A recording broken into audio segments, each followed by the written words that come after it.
XUV700 का AX7 top of the line luxury variant है, diesel manual की गाड़ी है।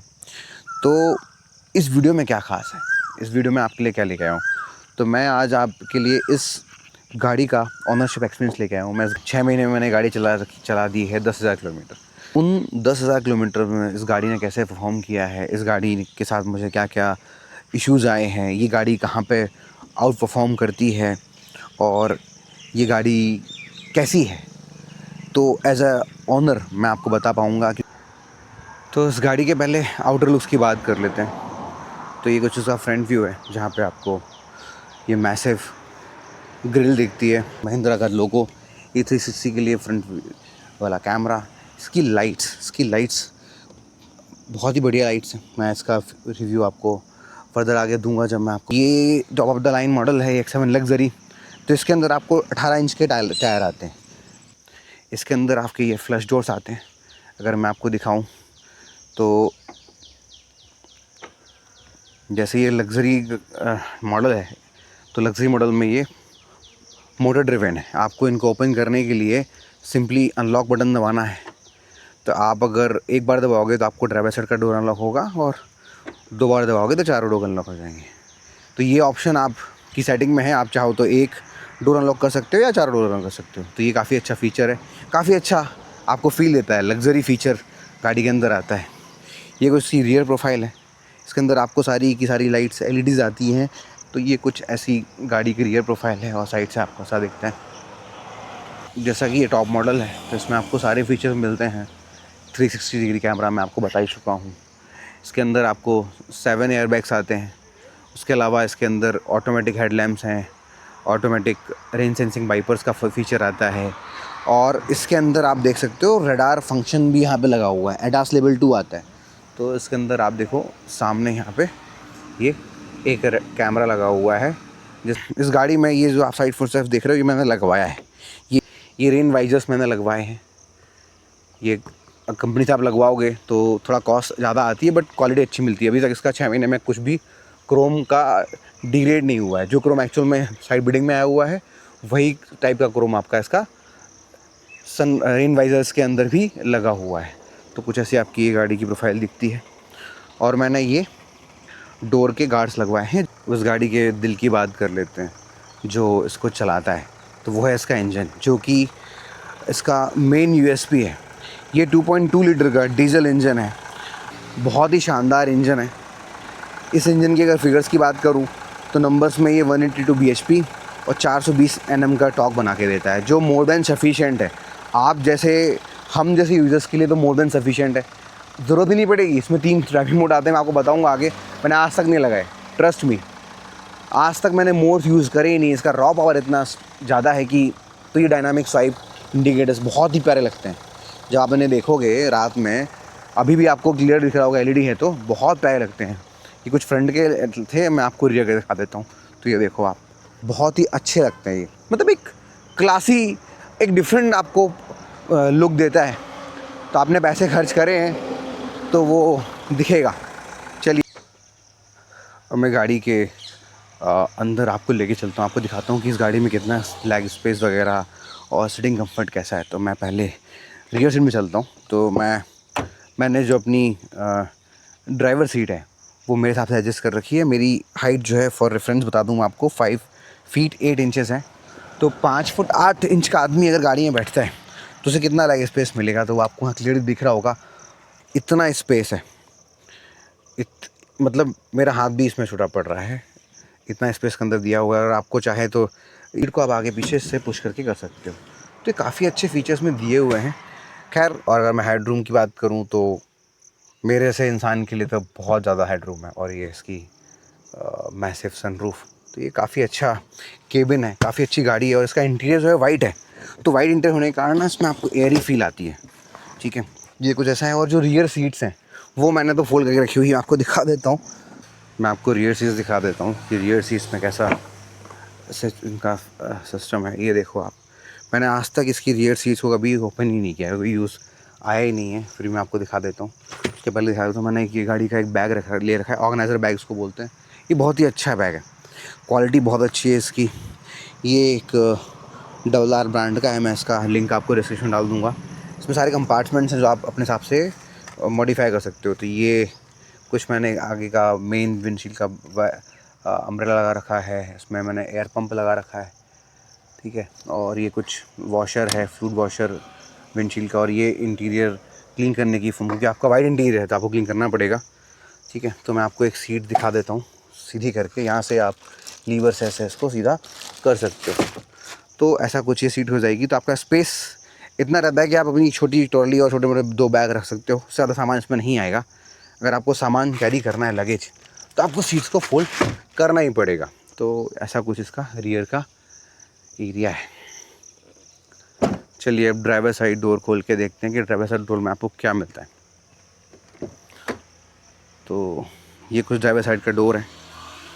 इसमें आप देख सकते हो कि मर्सिडीज स्टाइल में इसमें मेमोरी सीट का फंक्शन दिया हुआ है। ये ड्राइवर जो सीट है ये ही सिर्फ पावर ड्रिवन है। को ड्राइवर सीट जो है वो पावर ड्रिवन नहीं है, मोटराइज नहीं है, मैनुअल एडजस्ट करनी पड़ती है। तो यहाँ पे आप 3 लोग अपने हिसाब से मेमोरी साइज़ जो सेटिंग्स हैं वो सेट कर सकते हो। अगर मैं इसको दबा के रखूँ 1 को, तो मैंने सपोज़ 1 पे रखा है, तो अपने हिसाब से उसकी हाइट और डिस्टेंस जो है रिक्लाइनर वो है अपने हिसाब से एडजस्ट हो जाएगा। तो ये कुछ मेमोरी फंक्शंस हैं। ये आपके अच्छी क्वालिटी के कीवर्ड्स दिए हुए हैं। ये मिरर एडजस्ट करने का सिस्टम दिया हुआ है। ये सारे आपके कंट्रोल दिए हुए हैं पावर विंडोज़ के। इसके अंदर डोर पॉकेट में काफ़ी स्पेस है। एक बॉटल होल्डर है, एक मैगज़ीन होल्डर आप बोलो या जो बुक हो, यहाँ पे आपका अम्ब्रेला होल्डर है। तो काफ़ी स्पेस डोर में दिया हुआ है, मैसिव डोर है। और ये रहे सोनी ब्रांडिंग के स्पीकर। तो अगर आप लग्जरी लाइन मॉडल लेते हो तो आपको सोनी के म्यूजिक सिस्टम मिलेगा इस गाड़ी। इसमें आप एक साउंड सुन रहे होगे, पीछे आपको एक साउंड आ रहा होगा, ये वेंटिलेटेड सीट्स का साउंड है। आप शायद सुन पा रहे हो, मैं आपको माइक से भी सुना देता हूँ। तो ये इस गाड़ी का ऐसा कुछ इंटीरियर है। सॉरी मैं बस सीधी कर लेता हूँ, मैंने बाहर दिखाने के लिए सही की थी। तो कुछ ऐसी है इसकी स्क्रीन आती है। इसको अगर नेविगेट करना चाहो तो कर सकते हो। तो ये इस गाड़ी के अंदर आपको 2 10.25 इंचेस की स्क्रीन आएंगी। एक ये टच स्क्रीन है और एक ये आपका डिस्प्ले मीटर है। तो ये बहुत ही शानदार क्वालिटी की स्क्रीन्स हैं, इसमें कोई दो राय नहीं है। इसका केबिन आपको फील कराएगा कि आप बहुत, मतलब आपने इस गाड़ी के जितने पैसे पे करे हैं उससे ज़्यादा कि आपको फील देगा कि यार आप उससे भी ज़्यादा ऊपर महंगी गाड़ी में बैठे हुए हो। तो बहुत ही शानदार इसकी स्क्रीन्स हैं, बहुत सारा इसके अंदर इन्फॉर्मेशन आपको मिल जाएगा। तो ये कुछ इसका टच स्क्रीन है, बहुत ही अच्छा स्क्रीन है, क्वालिटी बहुत अच्छी है इसकी। मतलब आपको, मैं ये नहीं बोल रहा कि बहुत अच्छी है मतलब बहुत अच्छी है, ये स्क्रीन बहुत हैंग होती है। मेरे पास तो एंड्रॉयड फ़ोन है, मैं एंड्रॉयड फ़ोन चलाता हूँ तो ये बहुत हैंग होती है। हैंग मतलब इतना हैंग होगी, अटक जाएगी, बीच रास्ते में बंद हो जाएगी, कनेक्शन ड्रॉप हो जाएगा। तो ये है इसका इशू, बट जब तक चलेगा बहुत अच्छा चलेगा। तो इसमें आपको TPMS तो बाय डिफ़ॉल्ट आएगा ही आएगा, ठीक है। आप देख लो मैंने गाड़ी चला दी है 10,003 किलोमीटर। तो ये इसकी स्क्रीन्स की बात करते हैं। अगर स्क्रीन पे ही एक वीडियो बनाना पड़ जाएगा मुझे, इतने इसमें फ़ीचर्स हैं, तो वो मैं बना नहीं सकता। आपको बताऊंगा बाद में कभी, आप कमेंट करके बताओ अगर आपको इसके बारे में जानना हो, तो मैं आपके लिए स्पेशल रेसिपी बना दूंगा। ये मैंने एक होल्डर लगा के रखा हुआ है जिसमें मैं अपना ये जो एक्शन कैमरा है वो माउंट करता हूँ। अभी ये डायरेक्शन भी दिखा रही है, गाड़ी किस डायरेक्शन में खड़ी है, नॉर्थ और नॉर्थ ईस्ट के बीच में गाड़ी है, ठीक है। तो ये कुछ इस गाड़ी के फीचर्स हैं। इसके अंदर आपको ऑटोमेटिक वाइपर्स मिलेंगे, आप इसको सेट कर सकते हो ऑटो पे। मैं इसको ऐसे दिखा देता हूँ। और इसमें आपको ऑटोमेटिक हेडलैम्प्स भी मिलते हैं जो यहाँ पर आपको राइट साइड में मिलेंगे। तो इसको आप ऑटो पे सेट कर दोगे तो आपकी गाड़ी अकॉर्डिंगली हेडलाइट्स ऑन ऑफ करेगी, ठीक है। तो ये कुछ आपके कंट्रोल हो गए। लेफ़्ट साइड में आपको कंट्रोल जो मिलते हैं वो रिलेटेड हैं आपके इस स्क्रीन से। आपको इसमें कॉल ऑन उठाना हो, डिस्कनेक्ट करना हो, वॉइस कमांड देना हो, volume up and down, music track आपको ऑन ऑफ करना हो, म्यूज़िक ट्रैक आपको नेक्स्ट प्रीवियस करना हो, म्यूट करना हो, और आपको चूज़ करना हो कि आपको किस चीज़ से इनपुट चाहिए, म्यूज़िक, रेडियो या फिर फ़ोन के थ्रू। ये आपका क्रूज़ कंट्रोल हो गया, क्रूज़ कंट्रोल स्विचेस हो गए आपके। ये आपके MIDs को एक्सप्लोर करने का स्विच हो गया। अभी मैं व्हीकल इन्फॉर्मेशन में हूँ तो ये चीज़ें हैं। ये स्टार का बटन है, इसको मैंने अपने हिसाब से सेट कर रखा है। आपको तो इसमें सोनी के टोटल 10 स्पीकर आते हैं, 2 ट्विटर आपके डोर्स पे आ गए और 2 स्पीकर्स आ गए, एक ये सब बूफर आ गया। यहाँ पे भी स्पीकर ही है, बूफर नहीं बोलेंगे आप। ऊपर 2 ऐसे स्पीकर दिए हुए हैं, तो ये हो गए। ऐसे रियर डोर में भी स्पीकर दिए हैं और पीछे एक हमारा सबवूफर दिया हुआ, तो टोटल 10 स्पीकर सेटअप इसके अंदर आता है। और ड्राइवर साइड का सनवाइजर खोल के देख लेते हैं, तो यहाँ पे कोई मिरर नहीं है। लेकिन अगर आप खोलोगे रियर पैसेंजर वाला, तो आपको इसमें मिरर विथ लाइट आएगा। तो ये काफ़ी अच्छा फीचर दिया हुआ है। ये सन ग्लास होल्डर आपको दिया हुआ है। यहाँ पे कुछ बटन्स दिए हैं लाइट्स ऑन ऑफ करने के लिए। आपकी एम्बिएंट लाइट के नाम पे सिर्फ आपको यही एक लाइट मिलेगी, इससे आपको काम चलाना पड़ेगा, ठीक है। तो सारी लाइट्स आपको बताता हूँ एलईडी हैं।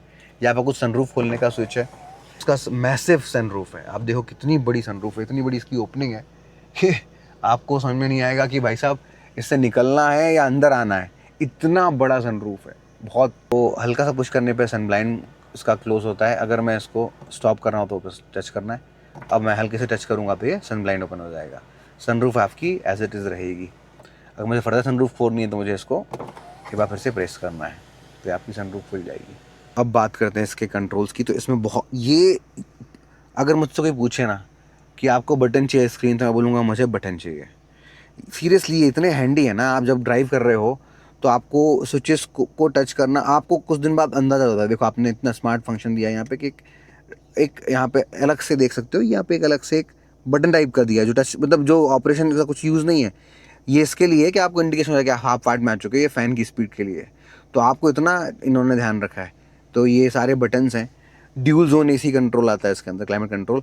अगर मैं चाहूँ तो अपनी मैंने अगर एसी ऑन करा तो मेरी एसी चल रही है अभी। अभी दोनों देखो आप चेंज हो रहे हैं। अगर मैं इसको चेंज कर रहा हूँ, मैंने ड्यूल कर दिया तो सिर्फ अभी राइट वाला चेंज होगा, इसको करूँगा तो सिर्फ लेफ़्ट वाला चेंज होगा। तो काफ़ी अच्छा फीचर दिया हुआ है। ड्यूल दबाना है मुझे और ड्यूल में का काम चल जाएगा। तो काफ़ी अच्छा फीचर दिया हुआ है। ये कुछ बटन दिए हुए हैं, ये सारे तीनों डमी बटन हैं डिस्प्ले के लिए, कि आपका हज़ार्ड लाइट के लिए हो गया, या आपका 360 कैमरा, या आपका जो स्क्रीन सेवर अभी ऑन है उसको ऑफ़ करना तो ऑफ़ कर दो, आप ऑफ हो जाएगा। ये ड्राइव मोड्स दिए हुए हैं। तो इसमें ड्राइव मोड अगर मैं आपको दिखाऊं तो ये 3 ड्राइव मोड आते हैं इसके अंदर। इसमें जिप, जैप, जूम आता है और कस्टम वाला है। सीरियसली मैंने आज तक कोई भी इसमें मोड में चेंजेस नहीं करे, ना यूज़ किया है। इस गाड़ी में इतना पावर है कि आपको समझ में नहीं आएगा कि उस पावर का आप यूज़ कहाँ करो, इतना इसमें रॉ पावर है। तो आपको मोड्स की कभी कोई ज़रूरत पड़ेगी नहीं, आपको कभी उसका यूज़ करना ही नहीं पड़ेगा। बट फिर भी आप लगा सकते हो। जिप मतलब सिटी मोड हो गया, आप सिटी मोड लगाओगे तो यहाँ पे आपके इसके साथ साथ आपका ये डिस्प्ले भी चेंज हो जाएगा। आप जब जैप मोड लगाओगे तो बाय डिफ़ॉल्ट गाड़ी जैप में, क्रूज़ लगाओगे तो आप जैप पे लगता है, मैं आपको आगे बताऊंगा। जूम लगा दो तो एक्स्ट्रा पावर। ये एक तरफ से देखो तो आप तो ये रेसिंग मोड ही है, तो ये ऐसा कुछ इसका डिस्प्ले चेंज हो जाएगा। तो बहुत ही बढ़िया फीचर्स दिए हुए हैं। मैंने एक बार जूम लगा के देखा था, बस गाड़ी चलाने के लिए चला के देखा, तो अलग ही पावर है, आपको अलग ही फील आएगी, ठीक है। तो ये कुछ आपके इसमें फीचर्स दिए हुए हैं, ठीक है। ये कुछ टच स्क्रीन, काफ़ी अच्छी टच स्क्रीन क्वालिटी है। इसके अलावा इस गाड़ी के अंदर वेंटिलेटेड सीट्स आती हैं। अच्छा, अब इसमें आपने देखा होगा हर कंपनी, टाटा आपको सीट्स में यहाँ पे बटन देती है, ठीक है, वेंटिलेशन का। महिंद्रा कहाँ देती है? यहाँ इतने बटन दिए हुए हैं, दुनिया भर के बटन, लेकिन एक भी बटन वेंटिलेशन के लिए नहीं दिया है। उन्होंने कहाँ दिया है? टच स्क्रीन के अंदर। आपको यहाँ पे सबको बार बार टच करना है। 6 स्पीड का ट्रांसमिशन आता है, बहुत ही अच्छा और स्मूथ है। लोगों को लगता है कि यार मैनुअल गाड़ी इतनी बड़ी, कितना टफ होगा चलाना, बहुत आसान है। बहुत ही स्मूथ इसके गियर्स हैं, थ्रो हैं। आप देखो एकदम लाइट, एक उंगली से आप लगा सकते हो। देखो मैंने इनफैक्ट लेफ्ट हैंड की मिडिल फिंगर, राइट किसी भी फिंगर से आप लगा सकते हो गियर। आप देखो कितने स्मूथ हैं। तो काफ़ी स्मूथ गियर हैं, आपको कभी टेंशन नहीं पालनी, ठीक है। आपको इसमें इलेक्ट्रॉनिक पार्किंग ब्रेक आता है, ऑटो होल्ड का इसमें स्विच आता है। ये आपका मल्टीमीडिया कंट्रोलर है, इससे आप इसको नेविगेट कर सकते हो। जैसे कि ये देख रहे हो मैं साउंड डाउन के लिए कर रहा हूँ, स्क्रीन को आप इससे नेविगेट कर सकते हो, ठीक है। तो ये एक बटन दिया हुआ है, ये म्यूज़िक के लिए, ये कॉलिंग के लिए। ये बटन मैंने क्या कर रखा है आपको बताता हूँ। मैंने अगर ये बटन दबाता हूँ तो ये मेरा वेंटिलेशन एसी कंट्रोल में चला जाएगा। अभी बैक कर देता हूँ, देखो मैं बटन दबाऊँगा तो ये मुझे एसी में लेके चला जाएगा, ठीक है। तो मैंने इसको ऐसा सेट कर रखा है। ऐसे 2 बटन है एक गाड़ी में, एक ये रहा और एक ये रहा। एक स्टेयरिंग पे है और एक आपका लेफ्ट, आप एक का सेंट्रल कंसोल में है। तो आप इसे अपने हिसाब से नीड के अकॉर्डिंग सेट कर सकते हो, मैंने सेट करके रखा हुआ है। तो ये तो कुछ बात हो गई इसके इंटीरियर की। एसी वेंट्स, अच्छा इस एसी वेंट्स की बात करूँ तो काफ़ी अच्छी एसी है इस गाड़ी की, काफ़ी अच्छी, इतनी अच्छी कूलिंग मतलब टाटा महिंद्रा देते हैं, ये बात तो है। तो कुछ आपको बटन्स मिल जाएंगे। ये बटन ऑटोमेटिक गाड़ी ऑन ऑफ करने के लिए है जब आप ट्रैफिक में खड़े होते हो। ये है हिल डिसेंट कंट्रोल स्विच है, ये ट्रैक्शन कंट्रोल है, आप उसको ऑफ ऑन करते हो। और हेडलाइट का लेवलिंग स्विच है। ये स्विच बता रहा हूँ सीरियसली अनोइंग है, इसको मैं परमानेंटली बंद नहीं कर सकता। मुझे इसको हर बार गाड़ी जब भी ऑन होगी तो मुझे इस स्विच को ऑफ़ करना पड़ेगा, नहीं तो मेरी गाड़ी बंद हो जाती है अगर मैं ट्रैफिक में कहीं खड़ा हूँ तो। देखिए एक बार बनाते बनाते फिर से एक दादा आ गए हैं, मुझे गाड़ी फिर से हटानी शायद पड़ेगी। जाना है, चलिए अब देखिए मुझे फिर से गाड़ी हटानी पड़ेगी। एक मिनट। ये कुछ कैमरे की क्वालिटी कुछ खास नहीं है, ऐसा नहीं है कि आउटस्टैंडिंग है, बट ठीक है आपका काम चला देगी। अगर आप इसमें देखो, अभी इसमें मुझे फ्रंट का व्यू दिखा रहा है, मैं रियर का व्यू देख सकता हूँ, यहाँ मुझे टैप करना है, लेफ़्ट का मैं व्यू देख सकता हूँ, राइट का व्यू देख सकता हूँ। तो ये मुझे दिखा रहा है गाड़ी के सारे व्यूज़, और यहाँ से भी मैं इसको व्यूज़ को चेंज कर सकता हूँ। तो ये एक फ़ीचर है जो आप यूज़ कर सकते हो। अच्छा इस गाड़ी में ना इनबिल्ट रिकॉर्डिंग आती है, तो आपको कभी इसमें डैश कैम लगाना नहीं पड़ेगा। बस डैश कैम था, मैंने वो सेल कर दिया। तो देखो आप, ये रिकॉर्डिंग अभी चल रही है, फ्रंट राइट रियर लेफ्ट सारे कैमरा से रिकॉर्डिंग कर रहा है। तो आपको डैश कैम इसमें लगाना नहीं पड़ेगा, आपके जनरल वीडियोस यहाँ रहे, ये सारे सेव रहते हैं, कहाँ कहाँ आप डेट्स वाइज में सेट है पूरा। आपका 32 GB का मेमोरी कार्ड लगता है, तो मैंने लगा के रखा हुआ है, आप उसमें लगा सकते हो। तो ये नहीं दिखाई मैंने आपको, ये नहीं दिखाया कि इसमें वायरलेस चार्जिंग पैड भी आता है। ये जो आप चार्जर देख रहे हो, ये वायरलेस चार्जिंग पैड है। इसमें आप फ़ोन रखोगे तो इसकी चार्जिंग चालू हो जाएगी। बहुत अच्छा नहीं है, किसी काम का नहीं है, बस आपका फ़ोन जो है वो ज़िंदा रखेगा। जितने % बैटरी उतनी बैटरी फ़ोन में रहेगी। ये 2 USB टाइप के कनेक्शन दिए हुए हैं, टाइप सी देना चाहिए था, पता नहीं क्यों नहीं दिया। यहाँ पे आपका फ़ोन एक रखने के लिए जगह दी हुई है, तो आप फ़ोन यहाँ पे रख सकते हो। पीछे भी जो ये जो आपका ये कंट्रोलर जो है, यहाँ पे भी आपको फ़ोन रखने की जगह दी है, और यहाँ पे टाइप सी दी हुई है, देख रहे हो आप। आगे एक USB दे सकते हैं, टाइप सी दे सकते थे, यहाँ पे टाइप सी दे दिया, और यहाँ पे अपना फ़ोन रखने की इसमें जगह है। काफ़ी अंदर भी इसमें रबड़ मटेरियल दिया हुआ है कि आपका फ़ोन में स्क्रैचेस ना आए, तो ये काफ़ी अच्छा है, एक फ़ीचर दिया हुआ है, ठीक है। और ये इंजन स्टार्ट स्टॉप का स्विच हो गया, ये कुछ और की चीज़ हो गई, ठीक है। यहाँ पे आपके पास 2 कप होल्डर्स हैं जहाँ पे आप रख सकते हो, काफ़ी सफिशिएंट साइज़ है, आप रख सकते हो। सेंटर में ये एक आर्मरेस्ट दिया हुआ है, ये आर्मरेस्ट स्लाइडिंग है, काफ़ी अच्छी क्वालिटी का है, विड्थ काफ़ी अच्छी है, काफ़ी चौड़ा है, थिकनेस भी अच्छी है। यहाँ पे स्पेस काफ़ी है, आपके पास एक ट्रे दी हुई है जिसमें आपको सामान रख सकते हो, जैसे आप देख रहे हो गाड़ी की चाबी रखने की जगह है, और काफ़ी अच्छी क्वालिटी का है। अगर मैं इस गाड़ी के पॉजिटिव्स की बात करूँ तो मेन पॉजिटिव जो इसका पॉइंट है वो है इसका इंजन। बहुत ही अच्छा इंजन है, आपको फील ही नहीं होगा कि आप एक डीजल इंजन चला रहे हो। इतना स्मूथ है, और पावर अनमैच्ड पावर, इतना पावर। और इसकी लाइट्स 80 km/h के बाद ही अच्छी हैं, उसके पहले तो ये LED लाइट्स किसी काम की नहीं है, आपको कुछ भी नहीं दिखेगा। मैं 80 क्यों बोल रहा हूँ, क्योंकि 80 के बाद इसमें एक बूस्टर लैंप दिया हुआ है, ये आप देख सकते हो बूस्टर लैंप, ये बूस्टर लैंप ऑन हो जाता है। तीसरा जो इसका एक अच्छा पॉइंट है वो है इसके टायर्स। अगर मैं टायर प्रोफाइल्स की बात करूँ तो उसमें टायर जो आते हैं वो आते हैं ब्रिजस्टोन से, कोपिया। मुझे कई लोगों को गुडियर का मिला है, मैं लकी था, मुझे ब्रिजस्टोन का लॉट मिला। तो टायर जो प्रोफाइल आती है वो आती है 235/60 और R18 की प्रोफाइल्स के अंदर आती है। तो ये काफ़ी अच्छी क्वालिटी के टायर हैं, काफ़ी इनमें कंफर्ट इन्हेंस करते हैं, और 18 इंच होने की वजह से इसमें आपका कंफर्ट बढ़ जाता है। फोर्थ जो इसका आप पॉइंट अच्छा मुझे लगता है वो है इस गाड़ी के सस्पेंशन। आप यकीन नहीं मानोगे, मेरे पेरेंट्स इस गाड़ी में बैठ के सो गए। यूजुअली वो सोते नहीं है, बट इतना कंफर्ट है। और कंफर्ट का रीज़न बताऊँ आपको क्या है, इसका सस्पेंशन। ये आप जो देख रहे हो, आपको जो दिख रहा है यहाँ पे, ये सस्पेंशन, ये ऐसा होता नहीं है जनरली। ये इस गाड़ी में चारों सस्पेंशन इंडिपेंडेंट है, फ्रंट के तो होते ही है हर गाड़ी में, इसमें रियर के सस्पेंशन भी इंडिपेंडेंट है। आपको पीछे जो कंफर्ट मिलता है, पूरी गाड़ी में जो कंफर्ट मिलता है वो नेक्स्ट लेवल है।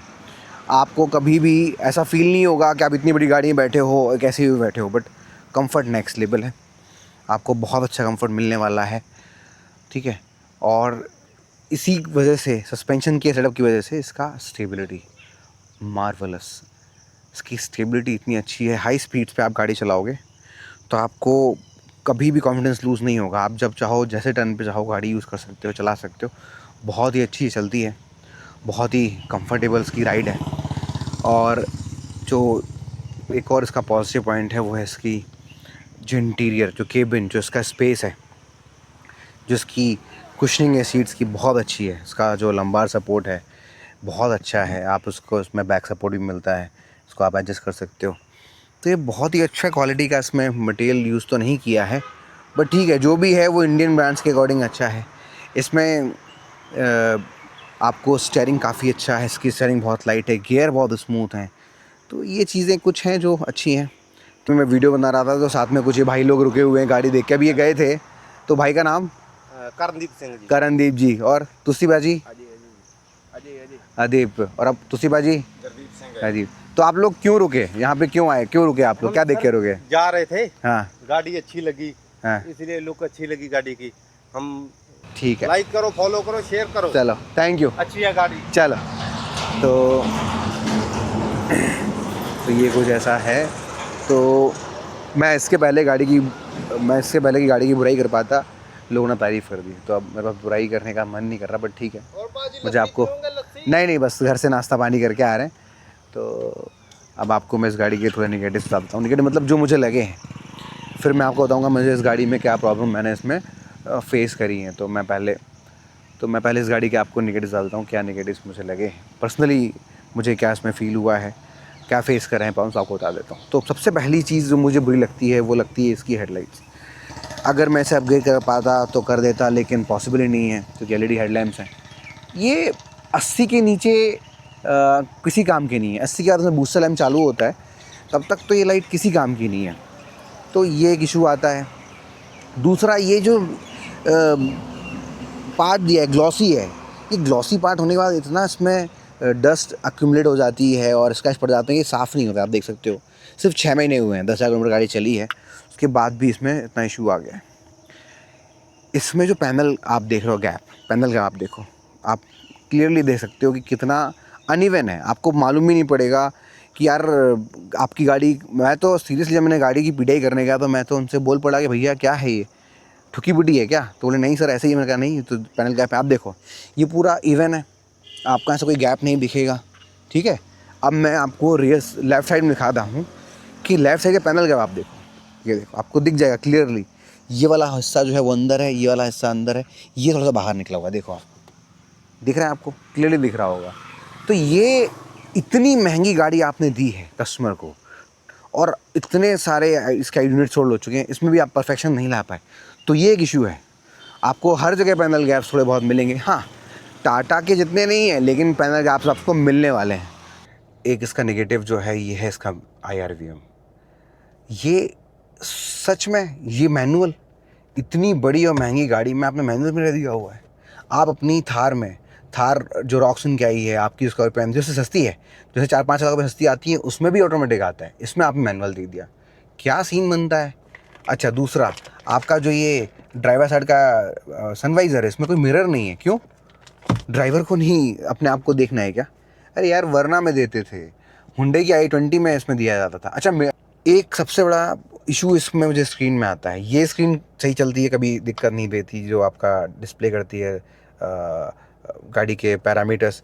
ये जो स्क्रीन है, ये भाई साहब कभी भी हैंग, अभी देखो आपकी चालू हो गई है, ठीक है, इसमें कोई एंड्रॉइड ऑटो कनेक्ट हो गया, लेकिन ये मैं आपको बता रहा हूँ इतना परेशान करती है कि ये चलना बंद हो जाएगी, ये हैंग हो जाएगा, एंड्रॉइड ऑटो उसका बंद हो जाएगा। तो ये एक इशू है। सोचो आप 2.5 लाख से ज़्यादा गाड़ियाँ बिक गई, फिर भी ये इशू सॉल्व नहीं हो पाया, तो ये एक प्रॉब्लम है।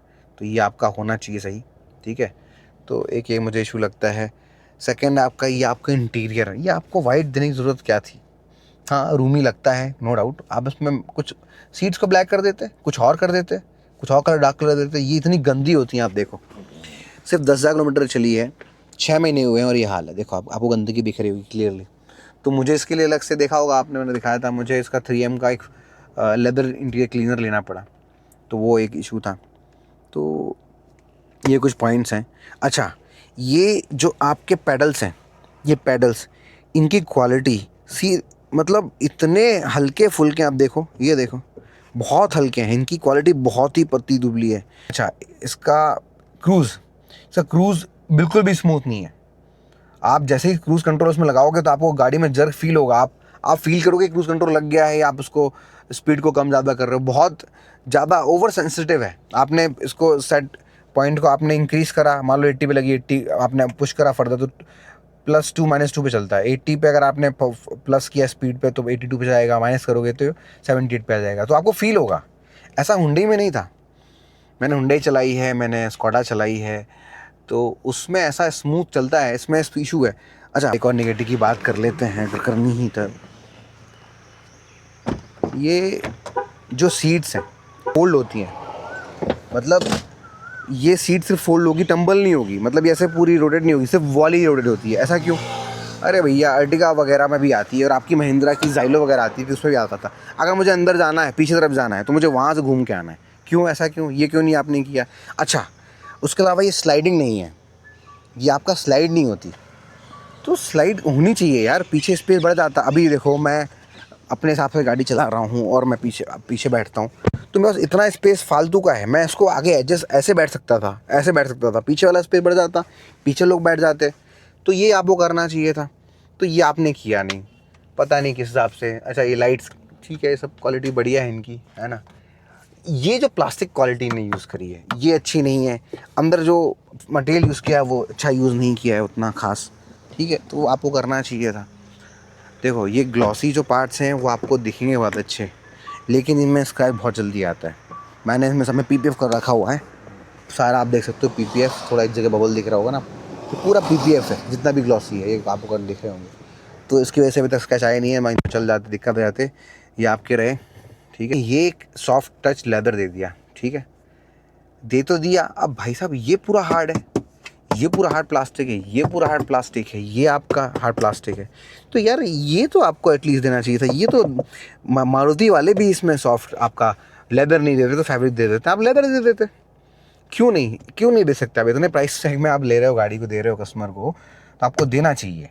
तो ये प्रॉब्लम है, ये जो लेदर आपने इतना प्रीमियम दे दिया, तो इसके बाद जब आप यहाँ कहीं टच करोगे आपको प्लास्टिक फील होगी, तो ये आपको एक प्रीमियम गाड़ी नेस, मतलब नेगेटिव तो नहीं बोलेंगे, बट ठीक है, कस्टमर को इतना पैसा देने के बाद तो लगता है कि मिलना चाहिए। तो भी गाड़ी कम्प्लीटली बंद है, और ये आपको कहीं भी वाइब्रेशन फील नहीं होगा ना, आपको विजिबली आपको वाइब्रेशन नहीं दिखेगा कि हाँ वाइब्रेशंस हैं। तो ये कुछ ऐसे इसका स्टार्ट है, और अब चला के देखते हैं। ये कुछ ऑफ रोड है, मतलब एक विलेज एरिया है जहाँ पे मैंने गाड़ी अंदर डाली थी। बगल में कैमल है, कैमल के बगल में ही हम चल रहे हैं। तो ये कुछ ऐसी रोड आप देख सकते हो, बढ़िया सा ऑफ रोड टाइप का ट्रैक है। आपको कुछ नहीं करना, गाड़ी में इतना इनफ टॉर्क है कि आपको सिर्फ फर्स्ट गियर लगाना है, गाड़ी अपने आप चलती रहेगी। 8 की स्पीड पे गाड़ी चलेगी फर्स्ट गियर में, और आपकी बढ़िया गाड़ी चल रही है, आप देख सकते हो, कोई इशू नहीं है इस गाड़ी में। केबिन काफ़ी एयरी फील होता है क्योंकि इतनी बड़ी मैसिव सनरूफ है, उसके अलावा आपका इतना बड़ा ग्लास एरिया है। तो सस्पेंशन सॉफ्टवेयर साइड में है, अगर आप स्लो स्पीड चल रहे हो तो आपको सस्पेंशन सॉफ्ट फील होगा, और अगर आप स्पीड पे किसी बम पे निकालोगे या जग में निकालोगे तो आपको स्टिफ फील होगा। तो सस्पेंशन बहुत अच्छे हैं, पर्सनल प्रेफरेंस है, बट मेजॉरिटी ऑफ कस्टमर्स को ये सस्पेंशन अच्छे लगने वाले हैं। तो अब ऑफ रोड से निकल के हाईवे का ड्राइविंग एक्सपीरियंस मैं आपको शेयर करता हूँ कि कैसी ये हाईवे पे गाड़ी चलती है। तो चलते हैं हाईवे पे। तो मैंने ये कुछ फर्स्ट गियर लगाया, काफ़ी लाइट क्लच है इसका, और हाईवे पे जाके देखते हैं, पहले देख लेते हैं गाड़ियाँ तो नहीं आ रही हैं। काफ़ी मानसून में क्या होता है, काफ़ी ग्रासेस लग जाती हैं, पेड़ पौधे बड़े हो जाते हैं, तो ब्लाइंड स्पॉट्स आते हैं, दिखता नहीं है। तो ये कुछ मैं निकाल ली, हाईवे पे आ गए। थर्ड गियर मैंने लगा दिया है। थर्ड गियर जो है 26 तक चलता है। फिर जब मैं थर्ड गियर फर्दर पुश करता हूँ थर्ड गियर में गाड़ी को, तो मुझे ये 38 पे बोलती है फोर्थ गियर लगाने के लिए। मैंने फोर्थ गियर लगा लिया है। अभी मैं सिंगल हूँ गाड़ी में, कोई लोड नहीं है, फोर्थ मैंने लगा दिया है। फोर्थ के बाद जब गाड़ी चल रही है तो ये मुझे 52 से 54 के में बोलता है फिफ्थ गियर लगाने। मैंने फिफ्थ गियर अभी लगा दिया है। स्पीड मेरी चल रही है 59 60 और अब 62, 63, 65, 66, 65 के बाद मुझे गाड़ी ने बोल दिया 6 गियर लगाने। तो अभी मेरी स्पीड जो है वो 67 है, 6 गियर लगा हुआ है और गाड़ी एकदम स्मूथली चल रही है। सस्पेंशन हाईवे पे काफ़ी अच्छे हैं, स्टेबल है गाड़ी। और ऐसे लोग भी होते हैं जो टर्न पे ओवरटेक करते हैं, बताइए मतलब अब पब्लिक को आप क्या ही बोलो, इंडिया है। ठीक है, तो अभी गाड़ी 58 पे है। मैं और स्पीड कम करके देख लेता हूँ कि कितनी स्पीड पे गाड़ी, और अभी 57, 56 पे चल रहा हूँ मैं, 55 पे आ गया हूँ। अभी भी 6 गियर में गाड़ी चल रही है बिना किसी हेजिटेशन के, स्मूथली चल रही है। तो मतलब आप इस गाड़ी की ड्राइविंग डायनामिक्स समझ सकते हो कि कैसा इंजन ट्यून किया गया है। 55 की स्पीड पे भी मैं 6 गियर में चल रहा हूँ, 2.2 लीटर का इंजन है। आप शब्दों में अगर बताऊँ आपको तो गाड़ी बहुत ही बढ़िया चलती है। मेरे पास इसके पहले वरना चलाता था मैं, 1.5 लीटर का उसका BS6 का इंजन था, 2020 का मॉडल था वो, डीजल में। उसको भी मुझे गियर डाउन करने पड़ते थे, 60 के नीचे आता था तो मुझे 5th लगाना पड़ जाता था। बट इस गाड़ी में ऐसा नहीं है। और अगर मैं पावर बैंड की बात करूँ तो मैं अभी 65 पे चल रहा हूँ और 6 गियर में है। मैंने एक्सीलरेटर दबाया, थोड़ा मुझे पावर कम लगा, लेकिन जैसे ही मैंने 1,500 RPM गाड़ी ने क्रॉस करा तो उससे जो बूस्ट मिला है वो आप देखो। मैं पीछे पुश हो रहा हूँ सीट में, ये देखो आपको शायद दिख रहा हो कि मैं जैसे पंजा दबा रहा हूँ, गाड़ी पीछे मुझे पुश कर रही है। तो इस गाड़ी में इतना रॉ पावर है। अभी मैंने सिंपल सा स्टैंडर्ड मोड लगा के रखा हुआ है, ऐसा नहीं है कि मैंने इसका जो हाई मतलब टॉप जो मोड है, हाईएस्ट पावर मोड है वो लगा रखा हो, नहीं, जो स्टैंडर्ड मोड है इस गाड़ी का, जिसमें गाड़ी बाय डिफ़ॉल्ट आती है और चलती है, वो लगा के रखा हुआ है। तो आप समझ सकते हो कितना इस गाड़ी में पावर है। ओवरऑल विजिबिलिटी की बात करें, बहुत बढ़िया ग्लास एरिया है, बहुत बड़े इसके ORVMs हैं, कोई इशू नहीं विजिबिलिटी में आपको मिलेगा। इसमें आपको बिल्कुल भी कंफर्ट की कोई दिक्कत नहीं है। सस्पेंशन काफ़ी अच्छे हैं, सीट्स काफ़ी अच्छी हैं। गर्मी का मौसम में आप देख सकते हो बाहर कितनी धूप है, अभी टेम्परेचर 31 हो रहा है, तो मैंने वेंटिलेशन भी सीट्स का ऑन कर रखा है। ये वेंटिलेशन इतना परफेक्ट नहीं है, ये आवाज़ बहुत करता है, कहते हैं ना कि शोर ज़्यादा और काम कम, तो वो हाल है इसका। लेकिन ठीक है, अपना पर्पज़ ये सर्व करता है, तो उस हिसाब से देखा जाए तो बढ़िया है। और आपको बिल्कुल भी फील नहीं होगा आप बड़ी गाड़ी चला रहे हो। इसमें बॉडी रोल है, इतना नहीं है कि आपको फील ऐसे भी चला रहे हो। आप इस गाड़ी को टर्न करने के लिए एक सिंगल फिंगर से भी इसको आप टर्न कर सकते हो। इसमें बहुत ही अच्छा एक फीचर आता है ब्लाइंड स्पॉट मॉनिटरिंग का।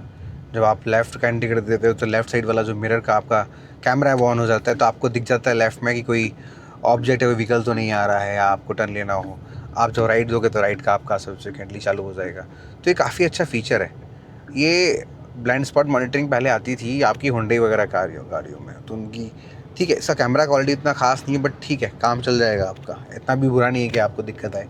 तो अब आता है एक $1 मिलियन क्वेश्चन कि कितना देती है। कितनी भी बड़ी गाड़ी हो, लोग आपसे ज़रूर पूछेंगे कितना देती है, तो मैं आपको बताता हूँ मेरी गाड़ी कितना देती है। काफ़ी अच्छा देती है, जो भी एवरेज गाड़ी का है। अभी आप देख सकते हो मेरी गाड़ी करंटली 18.3 का माइलेज दे रही है। जी हाँ, 18.3, ये है कमाल XUV 700 के डीजल मैनुअल वेरिएंट का। तो अगर आपको माइलेज चाहिए तो आपको मैनुअल लेना पड़ेगा। मैंने इससे मैक्सिमम माइलेज 22.4 का भी, बट रियल वर्ल्ड की माइलेज की बात करें तो 15 से लेके 18 के बीच में माइलेज देती है। अभी जो 18 दे रही है हाईवे का है, सिटी जाऊँगा तो 17 के आसपास हो जाएगा। तो मैंने हाईवे पे जब मैंने 1000 किलोमीटर्स की भी ड्राइव की है तो मुझे ये माइलेज जो है वो ऑलमोस्ट 18 से 19 का दिया है। वो स्पीड मेरी 100 थी, अगर मैं 80 चलाता तो 20 देती। मैं फिर वापस आया तो वो एक्सप्रेस वे थे मुंबई दिल्ली वाले, तो 118-19 पे क्रूज लगा दो तो वो माइलेज फिर 16 तक गिर जाता है। तो 15 से 18 मैक्स है, 15 आपका मिनिमम है जो आपको सिटी में मिलेगा। Hats off to Mahindra for making such nice engine, जो पावरफुल भी है, रिफाइन भी है और साथ ही साथ इतना फ्यूल एफिशिएंट है। तो ट्रस्ट मी, इतना अच्छा इंजन आपको नहीं मिलने वाला। जर्मन इंजन भी आप चलाओगे तो आपको उनमें भी थोड़ा वाइब्रेशन फील होते हैं, बट ये इंजन। तो हम बात करते हैं कि ये गाड़ी किसे लेनी चाहिए और किसे नहीं, ठीक है। तो भाई ऐसा है कि ये गाड़ी परफेक्ट हो सकती थी अगर इसके कुछ फीचर्स कंफर्ट वाले बढ़ा दिए जाते, जैसे कि वो आपका जो IRVM है वो अच्छा कर दिया जाता है, इलेक्ट्रॉनिक कर दिया जाता है, या आपकी हेडलाइट को थोड़ा इम्प्रूव कर दिया जाता, या तो उसका जो पैनल गैप्स हैं उनको सही कर दिया जाता, तो भी ये गाड़ी परफेक्ट बोल सकते थे। मैं एज अ ओनर इस गाड़ी को परफेक्ट बोल सकता हूँ। मैंने जिस पर्पज़ के लिए गाड़ी ली थी वो पर्पज़ मेरा सर्व कर रही है। इस गाड़ी में जितना आपको पावर चाहिए उससे ज़्यादा पावर है, जितना कंफर्ट चाहिए उसके ही मुताबिक इसके अंदर कंफर्ट है। गाड़ी में फ़ीचर्स सारे भर भर के दिए हुए हैं। हाँ, कुछ इलेक्ट्रॉनिक्स का इशू है, क्योंकि आप जिंदा रह सकते हो। हम हिंदुस्तानी हैं, हम लोग अगर इंडियन ब्रांड्स को प्रमोट नहीं करेंगे तो किसको करेंगे? तो हमें इंडियन प्रोडक्ट्स को लेना चाहिए। और मैं आई होप कि टाटा जो है महिंद्रा से कुछ सीखे। महिंद्रा बहुत ही बढ़िया प्रोडक्ट बनाया है। ऐसे ही नहीं 2.5 लाख बिक गया ये, और ऐसे ही नहीं हमने ये गाड़ियाँ ली हैं। मैंने भी बहुत ऐसे उसकी गाड़ी ली है। अगर आपको एक ऐसी गाड़ी चाहिए जो कि पावर जिसका अनमैच हो, ये आपके लिए है। ऐसी गाड़ी स्टाइलिंग बहुत अच्छी हो, ये आपके लिए। तो thank you for watching this video. मेरे वीडियो में आप एंड तक रहे। तो अगर आपको ये वीडियो अच्छा लगा हो तो प्लीज़ लाइक इट और शेयर करें। और अगर आपको मेरा चैनल अच्छा लगता है तो प्लीज़ सब्सक्राइब इट। मैं ऐसे वीडियो बनाता रहूँगा